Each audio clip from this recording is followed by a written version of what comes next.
Welcome to this explainer.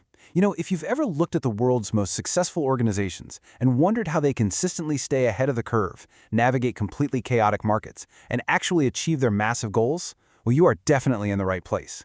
Today, we're diving into the ultimate organizational game plan, strategic management. Basically, it's the art and science of formulating, implementing, and evaluating cross-functional decisions that let an organization hit its objectives. And look, it is not just some boring document sitting on a dusty shelf somewhere. It is a totally dynamic, living process. So let's get right into it. Okay, so here's our roadmap for today. First, we'll define the game plan, figure out why it actually matters, and then walk through the 5-step process.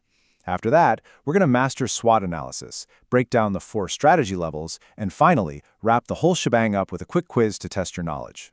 Section 1. Defining the game plan. Let's look at the origins and dimensions of strategy. So, the word strategy actually comes from the Greek word strategia, which evolved way back around 400 BC. And back then, it literally meant the science of guiding and directing military forces. I absolutely love this historical anchor because it reminds us that strategy is fundamentally an active, ongoing maneuver. It's not passive.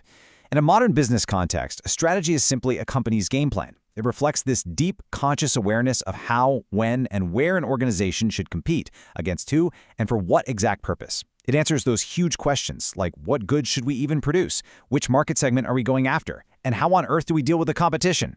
But strategy isn't just one static thing, right? It's more like a multi-dimensional toolkit. This is perfectly captured by Mintzberg's 5 Ps. Think of it like this. It's a plan to hit a specific goal, a clever ploy to totally outwit your competitors, a consistent pattern of behavior, a deliberate market position, and an internal perspective that acts as your organization's completely unique personality. Moving on to Section 2, Why Strategy Matters, exploring the core purposes of strategic management. Now you might be wondering, why invest so much time and energy into all of this? Well, because a powerful strategy directly drives your profitability and growth. Seriously, studies consistently show that organizations using strategic management just perform way better. It's also basically your best shield against environmental chaos, allowing you to actually manage uncertainty rather than just fear it. Add in the fact that it perfectly aligns your resources for effective coordination and gives you this razor-sharp focus across every single department, and yeah, you've got a clear recipe for sustained success. Section 3. The 5-step process. Let's open up the Strategic Management Playbook. Okay, so how does an organization actually build this playbook in the real world? It's a continuous, dynamic journey. You start right at the beginning by defining your vision and mission, which leads directly into analyzing your environment with a SWOT analysis. From those crucial insights, you then formulate your strategies, push them into action during the implementation phase, and finally, evaluate the real-world results. Why? So you can constantly adjust and improve. It's an endless loop of getting better. Let's pause on that first step for a second, because it is incredibly easy to mix up your mission and your vision, but there is a distinct, absolutely crucial difference here. Your mission is your present statement of purpose. It answers the question, what is the organization in business to do right now? For example, to build a chain of supermarkets with the cheapest quality goods. Your vision, on the flip side, is your future destination. It's what you are out to achieve long-term. Think something like, to be the world's premier universal bank. You absolutely have to know both your current baseline purpose and your ultimate destination before you can effectively map out the journey between the two. Section 4. Mastering SWOT analysis. How to evaluate the internal and external environment. All right, step 2 in our playbook was SWOT analysis. Strengths, weaknesses, opportunities, and threats. Let's break this whole thing down, starting with the internal environment, your strengths and weaknesses. Strengths are those positive internal conditions, basically things you do exceptionally well, like having brilliant leadership, incredibly dedicated employees, or deep product knowledge. Your goal here is to leverage these strengths to the absolute maximum. Weaknesses, however, well, those are your internal bottlenecks. We're talking things like an inconsistent pricing strategy or really poor communication that just hampers success. Your game plan has to actively correct or completely sidestep these internal inadequacies. Then we look outward to the external environment to find our opportunities and threats. Opportunities are innovative external events or conditions that make your success far more likely. Think limited current competition or maybe commercial real estate being available at historic lows. You want to seize and exploit those for sure. Threats, on the other hand, are potential external events that could really harm your business. Imagine margin erosion by low-cost competitors or a shrinking pool of qualified new hires. A truly brilliant strategy lives right at the intersection of all this, exploiting internal strengths to capture external opportunities, all while protecting yourself from outside threats and aggressively correcting your inside weaknesses. Section 5. The 4 strategy levels. Meeting the players executing the game plan. So who actually executes this grand game plan? Well, strategy isn't just handled by one person isolated in a corner office somewhere. It actually cascades through a massive hierarchy of 4 distinct levels, and it requires intense teamwork. At the very top, we have corporate strategy, followed by business strategy, then functional strategy, and finally, right down at the front lines, operating strategy. Let's see how this actually plays out. To put this into perspective, let's build a little narrative using the Nigerian Bottling Company plc as a perfect example. At the very top, the directors and CEOs draft the corporate strategy. This is all about establishing broad business positions and stimulating overall organizational growth.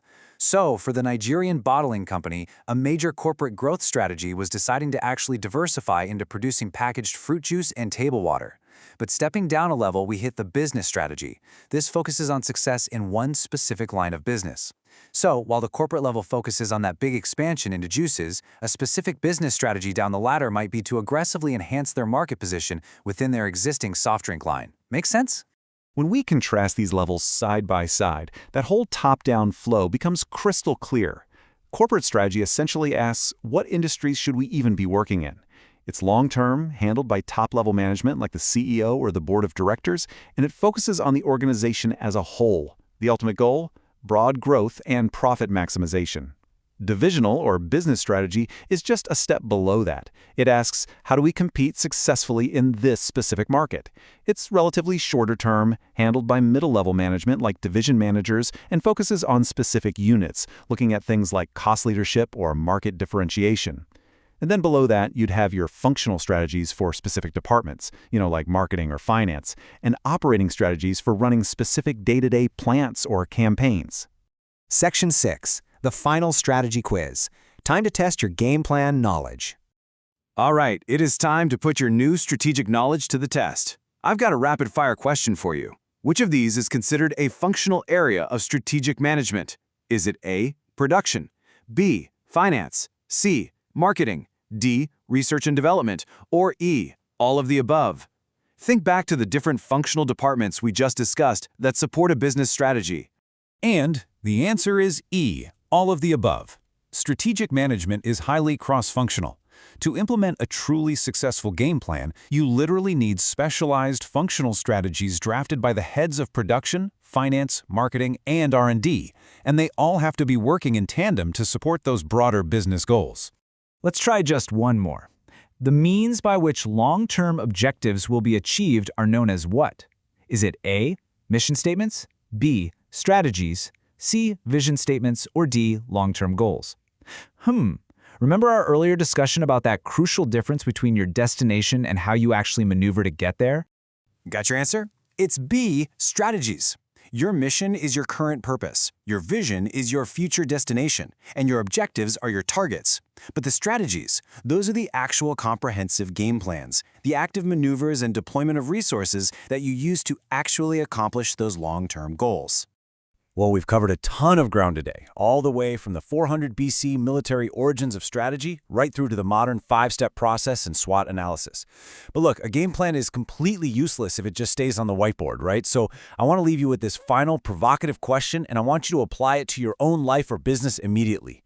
What is your organization's defining internal weakness right now? And what specific actionable game plan will you deploy tomorrow morning to fix it? Think about it. Thanks so much for joining me for this explainer, and I'll catch you next time.